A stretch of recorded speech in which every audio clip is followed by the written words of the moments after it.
चलिए खबरों की शुरुआत कर लेते हैं बड़ी खबर के साथ। सबसे पहले चंडीगढ़ से बड़ी खबर आपको बता दें, मंत्री संदीप सिंह के खिलाफ चार्जशीट पेश हो गई है। तो पुलिस ने चालान पेश कर दिया है। बड़ी जानकारी आपको दे रहे हैं। चालान पेश होने के बाद अब अदालत में मामले से जुड़ी सुनवाई होगी। तो महिला कोच के वकील दीपांशु बंसल का हालांकि कहना है चालान को लेकर सवाल खड़े किए गए हैं। पुलिस ने आईपीसी की धारा 376 और 511 नहीं जोड़ी। तो 8 महीने बाद चार्जशीट फाइल की गई है। डिस्ट्रिक्ट अदालत में अब सुनवाई होगी। चार्जशीट में संदीप सिंह के खिलाफ छेड़छाड़ की धारा हालांकि जोड़ी गई है, छेड़छाड़ की धारा लगाई गई है और दुष्कर्म के प्रयास की धारा 376 नहीं लगाई गई है। तो अदालत में अब पीड़ित पक्ष रेप के प्रयास की धारा जोड़ने की भी अपील करेगा।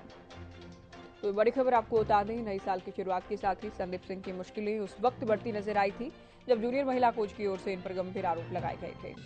चंडीगढ़ पुलिस की एसआईटी का गठन किया गया, जांच हो रही थी। अब चार्जशीट फाइल की गई है।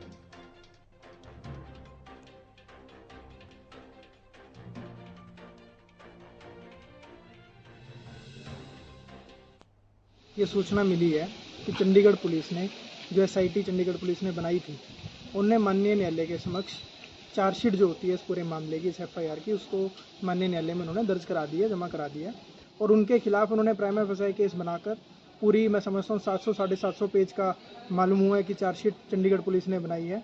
और बहुत ही डिटेल्ड इन्वेस्टिगेशन के साथ उन्होंने चार्जशीट जो है वो माननीय न्यायालय के समक्ष दे दी है। अब मैं समझता हूँ कि जो इसके अंदर एक कमी जो हमें नजर आई है, जो 376 read with 511 attempt to rape के जो ऑफेंस है वो उन्होंने नहीं लगाया, वो माननीय न्यायालय के समक्ष जब चार्जेस फ्रेम होंगे, हमारी पूरी टीम उस पूरी बात को प्रमुखता से वहां रखेगी और जो अटेम्प्ट टू रेप की धारा उनको लगवाने का काम करेंगे।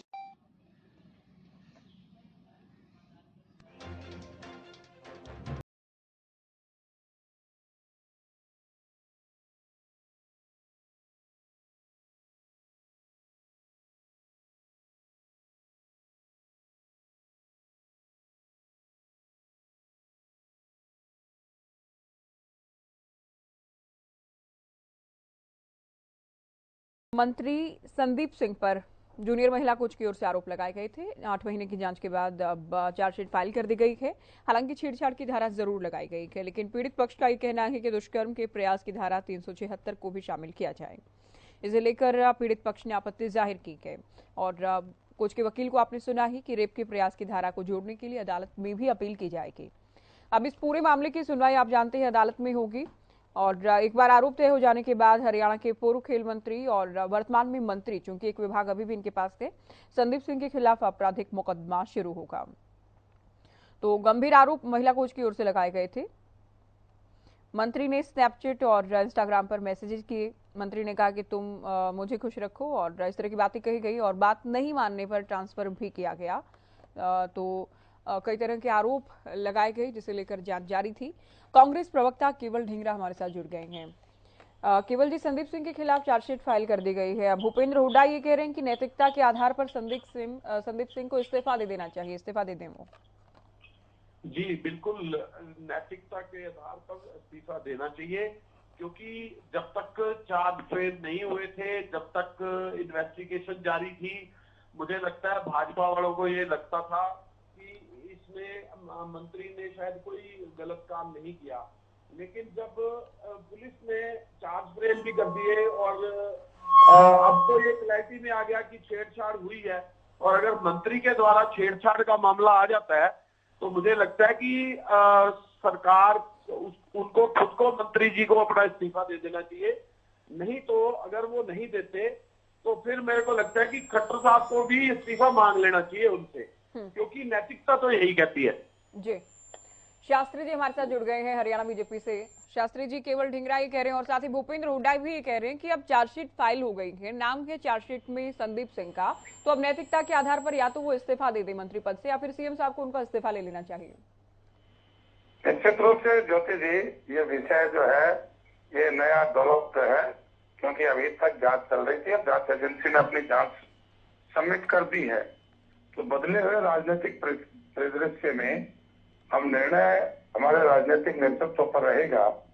और मुझे लगता है कि दोनों बातों में से जो भी व्यवहारिक और बातचीत है वो भी दोनों व्यक्तियों पर निर्भर है। पहले तो संदीप सिंह पर निर्भर है नहीं तो फिर उसके बाद मुख्यमंत्री जी का नंबर आता है और पार्टी उसके बाद बात करती है। तो अभी इस बारे में कहना जल्दबाजी होगी कि निर्णय क्या होगा, तो 1-2 दिन का हम सबको इंतजार करना चाहिए और कम से कम ये सत्र उनके जुम्मे कुछ चीजें हैं वो ये करेंगे। उसके बाद इसके ऊपर जो भी निर्णय होगा वो सब आप लोगों के सामने होगा। ठीक है। केवल जी, आपने सुना शास्त्री जी किसी भी संभावना से इनकार नहीं कर रहे हैं कि या तो संदीप सिंह खुद की या फिर सीएम साहब पर बात आती है या पार्टी हाईकमान से लेकर देखेगा, 2 से 3 दिन में पिक्चर क्लियर होगी। लेकिन ऐसा नहीं कि बचाव कर रहे हो संदीप सिंह का। नहीं, देखिए बहुत देर हो चुकी। असल में तो उसी दिन कर देना चाहिए था जिस दिन आरोप लग गए थे, क्योंकि एक महिला कोच जो है जब आरोप लगा रही थी और वो अपनी बात को भी प्रस्तुत कर रही थी कि किस तरीके से छेड़छाड़ हुई है और मंत्री जी का रोल क्या है, तो ये बात भी मुख्यमंत्री को समझनी चाहिए थी उस समय कि अगर रोल साबित हो जाता है और रोल सामने आ जाता है तो मुझे लगता है कि कार्रवाई उस समय होनी चाहिए थी। अब देखिए जिस तरह से धाराएं कम की गई है, अब वो कहीं ना कहीं प्रभाव तो मंत्री का रहा होगा ना। तो ये जो अब बेटी बचाओ बेटी पढ़ाओ का नारा है वो मुझे लगता है कि भाजपा उसको भूल चुकी है, क्योंकि यही मामला जो है अब खिलाड़ियों के मामले में भी आया था। अब जो खिलाड़ी जो जंतर मंतर पर बैठे रहे इतनी देर तक, ब्रिजभूषण शरण सिंह आज भी वहीं पे पद पे खड़े हैं, तो मुझे लगता है कि बेटी बचाओ बेटी पढ़ाओ के नारे फेल करने में जो है भाजपा की कोर कसर जो है वो पूरी तरह से लगी हुई है। अभी भी इनको मानना चाहिए और फौरी तौर पे कार्रवाई करें, क्योंकि बेटी पढ़ाओ बेटी बचाओ के नारे जो है वो सिर्फ किताबों में ना रह जाए, वो असल में प्रैक्टिकल जो है वो लोगों के बीच में जाए, तो मुझे लगता है ज्यादा बढ़िया होता। शास्त्री जी, देखिए केवल ढींगरा जी ने 2 बातें जो प्रमुख कही हैं, एक तो कि आप लोग बचाव कर रहे हैं संदीप सिंह का, और दूसरा उनका ये प्रभाव है या दबाव है कि उन पर 376 और 511 की धारा नहीं लगी है चार्जशीट में। देखिए ज्योति जी, इस विषय को ठीक से समझना है कि आरोप आज कोई भी किसी पर लगा दे और उसके आधार पर कोर्ट में भी ना जाए और सीधा कोई ऐसा सिस्टम हो कि आरोप लगाने वाला ही उसको पकड़ कर और जेल में छोड़ आए। क्या ये कानून व्यवस्था भारत की ये कहती है? और कहने वाले भारतीय लोकतंत्र में रहे हैं और उनके समय में भी ऐसी परिस्थितियां एक नहीं अनेक हुई। उस समय जांच एजेंसियों ने और कोर्ट ने अपना काम किया या उस आरोपी ने ही संबंधित व्यक्ति को वहां तक पहुंचाने का काम किया? एक बात समझने की, जब आप आलोचना करते हैं तो इतने भूल जाते हैं कि उस प्रक्रिया भी है देश में, जांच एजेंसियां भी हैं, उनका भी निर्णय करने के लिए कोर्ट है। तो या तो आप इन सब चीजों को भुला दो, खत्म कर दो। और जैसे आपके समय में वन मैन शो होता था कि आप इलाहाबाद हाईकोर्ट के जजमेंट को भी ना माने और देश में कानून व्यवस्था को अपने हाथ में लेने के लिए इमरजेंसी लागू कर दें, ऐसी परंपरा भारतीय जनता पार्टी में तो नहीं है। और जांच एजेंसी के को भी पंगु बनाया जाता तो आज कोई भी उसके ऊपर आरोप नहीं होना चाहिए था। और इसमें ज्योति जी, आप मेरे से ज्यादा जानते होंगे, चंडीगढ़ में आप रहते हैं और आपके पास हमारे से ज्यादा भी बारीकियां जानकारी है। जितना उसमें मामला था या होना था उतना मुझे लगता है कोई भी जांच एजेंसी उससे न कम करती और न ज्यादा करती। इससे ज्यादा जो मामला है कैसे आगे बढ़ा उसको मैं कहूँ तो अच्छा है। और दूसरी बात, बेटी बचाओ बेटी पढ़ाओ के नारे को हम कितना चरितार्थ कर रहे हैं उसका उदाहरण कांग्रेस से कम भारतीय जनता पार्टी को सीख लेने की जरूरत नहीं है। हमारे समय में जिस प्रकार की व्यवस्थाएं हमने खड़ी की हैं और कानून अपना काम करता है, ये हमारे माननीय प्रधानमंत्री नरेंद्र मोदी जी का एक वाक्य है। चाहे कितनी भी विपरीत परिस्थिति हो, कैसी भी स्थिति हो, कानून अपना काम करेगा। ये देश के अंदर सब लोगों को समझना चाहिए और समझ में आना भी चाहिए, चाहे वो अपराधी है या अपराधी बना दिया गया है, दोनों के लिए समय पर उनको मुक्ति मिलेगी और समय पर उनको सजा मिलेगी।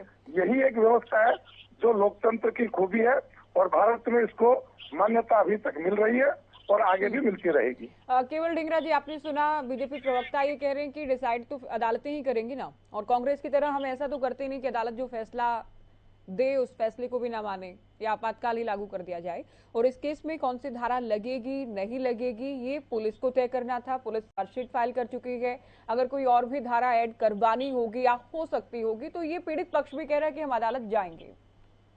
देखिए, एफआईआर दर्ज हुई थी, उसके अंदर 376 भी थी और दूसरी धारा भी थी। जब वो धारा थी तो वो प्रभाव होगा तभी तो वो कम की गई ना। तो इसमें बेटी बचाओ बेटी पढ़ाओ का जो चरितार्थ है वो समझ आता है। और जहां तक एजेंसियों की ये बात कर रहे हैं तो हेमंत सोरेन के पीछे ईडी किस बात पे जा रही है, एजेंसियों के क्या दुरुपयोग हो रहे हैं, वो सारे देश की जनता जानती है।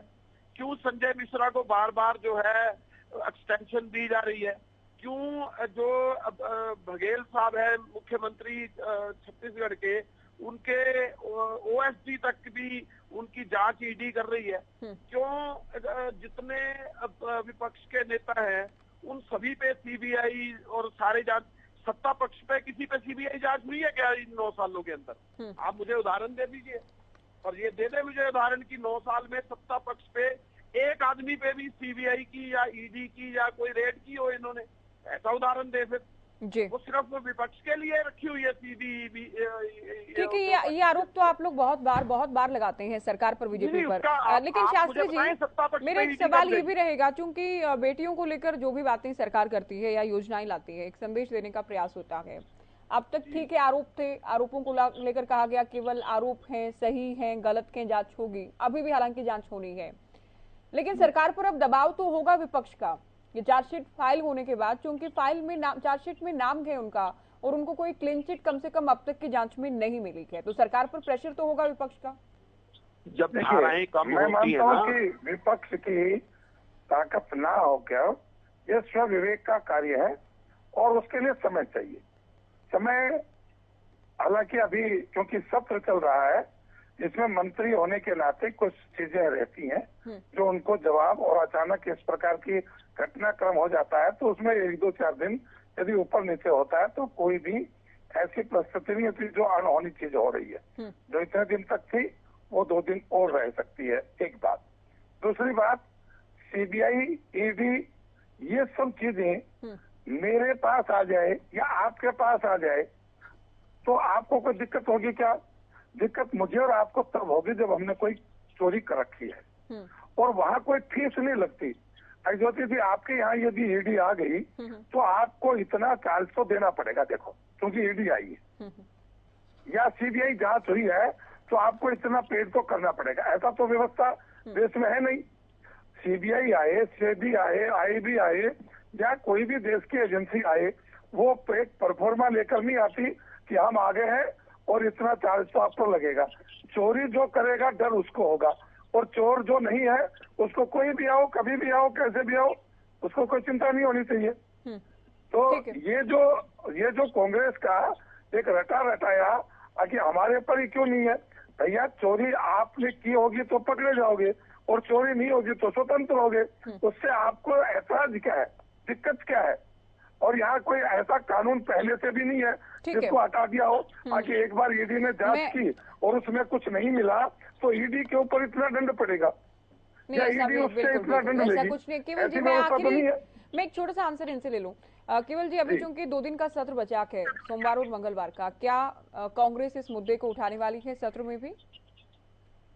देखिए, मुद्दे की बात नहीं है, ये तो अब पुलिस कार्रवाई की बात भी चलेगी और कोर्ट की कार्रवाई की भी बात चलेगी। मेरा तो जो हुड्डा साहब ने भी जो बात कही वही कहना है कि फौरी तौर पे जो है उनको उसके ऊपर अपना पद खुद छोड़ देना चाहिए या फिर उस तरीके से होना चाहिए। अब जहां तक बात ये कहते हैं कि जो बीजेपी है वो मतलब एक तरह का सरोवर है जिसमें नहाने के बाद सभी के पाप धुल जाते हैं, और इस तरह से चलते हैं कि वो वहां पे सीबीआई नहीं आएगी, ईडी नहीं आएगी, कोई इंडिपेंडेंट एजेंसी नहीं आएगी। ये सिर्फ ऐसा साबुन रखा हुआ है इन्होंने जिससे सारे पाप धो देते हैं, और उसके लिए मुझे इसको समझ देना, सिर्फ ऑपोजिशन जो है वही सारे गलत है, वही सारे जो है। हम ईडी और सीबीआई पर क्यों बात कर रहे हैं आज? ठीक है, आप एक बार में कह चुके हैं कि वो मंत्री पद का या फिर सरकार में होने का, सत्ताधारी पार्टी में होने का उनका दबाव है पुलिस पर, आपने कहा, शास्त्री जी बहुत शॉर्ट में आप बताइएगा, बहुत जल्दी। मैं ये कहना चाह रहा हूँ कि अपने यहाँ गंगा जी बहुत पहले से है, और वो मेरे और आपके द्वारा नहीं, वर्षों से हमारे पूर्वजों ने लाखों सालों से ये घोषित किया है कि पाप करोगे गंगा जी में जाओगे तो कुछ आत्म शुद्धि होगी और कुछ शारीरिक सिद्धि होगी। इसलिए भारतीय जनता पार्टी में आने के बाद भी यदि उसके आचरण में आपको कोई कमी नजर आती है तो भारतीय जनता पार्टी दोषी है। और यदि भारतीय जनता पार्टी से पहले आप लोगों के साथ मिलकर जिसने पाप किया था उसका जिम्मेवार आप और वो स्वयं है। भारतीय जनता पार्टी तो अपने आने के बाद की बात करेगी। इसलिए भारतीय जनता पार्टी पवित्र सरोवर है, और आप भी गंगा की में गोता लगाओगे तो आप भी जरूर पवित्र हो जाओगे। चलिए बहुत शुक्रिया आप दोनों का, आप लोग जुड़े हमारे साथ। तो संदीप सिंह को लेकर हमने बात की, बीजेपी और कांग्रेस का पक्ष जाना। कांग्रेस अब ये कह रही है कि अब तो चार्जशीट भी फाइल हो गई है और आरोप पत्र जो दाखिल किया गया उसमें संदीप सिंह का नाम है, उनके खिलाफ कई धाराएं हैं।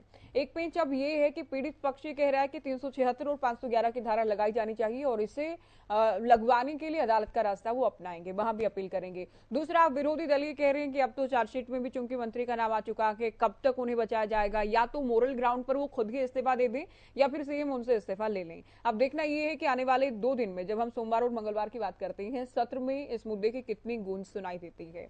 ये बड़ी खबर आपको बताई संदीप सिंह केस से जुड़े।